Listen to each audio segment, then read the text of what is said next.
Je ne sais pas si vous êtes fan des jeux de cartes comme le poker, le tarot, la coinche ou la belote, mais je me disais que être chrétien, c'était un peu comme jouer à la belote, pour trois raisons. Premièrement, il arrive que un des deux partenaires ait des atouts en main. Et ce qu'il veut, c'est que son partenaire entre dans son jeu. Et pour cela, on dit qu'il lui fait des appels. Il lui fait comprendre qu'il peut jouer telle carte et lui va remporter le jeu. Eh bien, on peut dire que quand on est chrétien, on sait que Dieu a tous les atouts en main. Et donc, il nous fait des appels, à nous de les recevoir. Le fait que Dieu ait tous les atouts en main, eh bien, c'est la place de la prière dans notre vie chrétienne.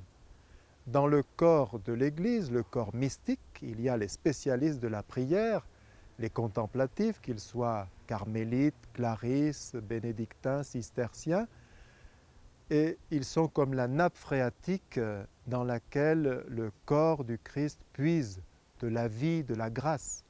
Mais tout chrétien doit prier, tout chrétien doit répondre aux appels de Dieu, tout chrétien doit apprendre à donner la main à Dieu. Deuxièmement, dans un jeu de belote, on s'oppose deux contre deux. Mais pour faire un jeu de mots, on s'oppose, mais il faut bien s'entendre et il faut respecter les règles. Et ça, c'est la dimension de la charité fraternelle. Il y a dans la Bible un psaume qui en parle d'une façon assez délicieuse, c'est le psaume 132-133, qui nous fait dire aux offices qu'il est bon, qu'il est doux pour des frères de vivre ensemble et d'être unis. On dirait de l'huile qui descend sur la barbe d'Aaron et qui coule sur son vêtement.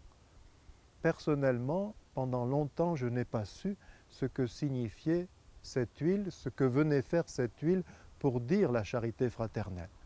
C'est une de mes tantes qui est religieuse trappistine, cistercienne, à Bonneval, dans un petit vallon perdu de la campagne aveyronnaise, tout près d'Espalion, qui est restée 47 ans trappistine, à prier, à louer le Seigneur, à travailler dur aussi pour ses sœurs, qui m'en a donné l'explication.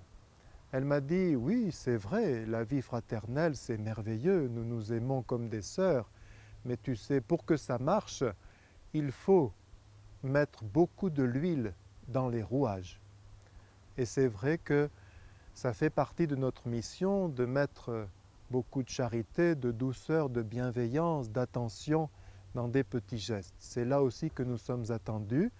Il ne faut mettre personne sur le carreau, il ne faut pas lancer des piques, il ne faut pas être bête à manger du trèfle et il faut jouer toujours la tout cœur.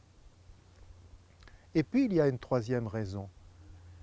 Quand on joue, quand on veut jouer plutôt à la belote et qu'on n'est que trois, il faut obligatoirement chercher un quatrième. Sinon, on ne peut pas jouer. La partie ne peut pas commencer. Tant qu'on n'a pas un quatrième joueur, on ne peut pas jouer. Eh bien, je dirais que dans l'Église, on est toujours à la recherche du quatrième. C'est la dimension missionnaire de notre foi. Ça fait partie intégrale de notre foi que d'être missionnaire. Alors, certains le font. On peut prendre une caisse en bois et puis la disposer sur une place de marché et annoncer à tout le monde que Jésus est ressuscité et expliquer pourquoi nous y croyons, pourquoi ça donne sens à notre vie. C'est très bien. On n'a pas tous cette audace et ce charisme, mais il y a 1000 façons d'être missionnaire. Missionnaire dans une paroisse, c'est se préoccuper des plus pauvres, des isolés, des personnes âgées. C'est vérifier que les personnes malades sont bien visitées, qu'elles peuvent recevoir le corps du Christ. C'est se préoccuper de l'évangélisation des jeunes et des enfants. C'est aussi avoir une ouverture sur l'universel, sur le tiers-monde, sur le quart-monde, etc., etc. On est missionnaire ou on n'est pas chrétien. On dit même que on est vraiment chrétien que lorsqu'on a fait un autre chrétien. Et il n'est pas interdit d'en faire plusieurs et de se mettre à plusieurs pour faire un autre chrétien. Les grands missionnaires nous y aident. Vous avez par exemple l'exemple merveilleux de Vincent Leb, un prêtre du Sacré-Cœur belge qui est parti en Chine et qui a été évangélisateur infatigable de la Chine dans la première moitié du XXe siècle.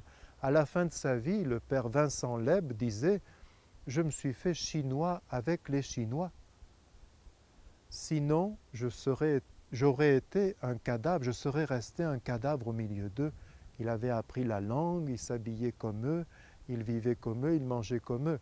Ça nous dit qu'il faut avoir beaucoup d'empathie, d'attention, de proximité avec les personnes pour pouvoir leur annoncer Jésus. Et vous savez, l'humour de Dieu s'amuse de toutes nos ambitions. Savez-vous comment est mort le père Vincent Leb? Il est mort d'une jaunisse. Je crois que c'est à vous de jouer.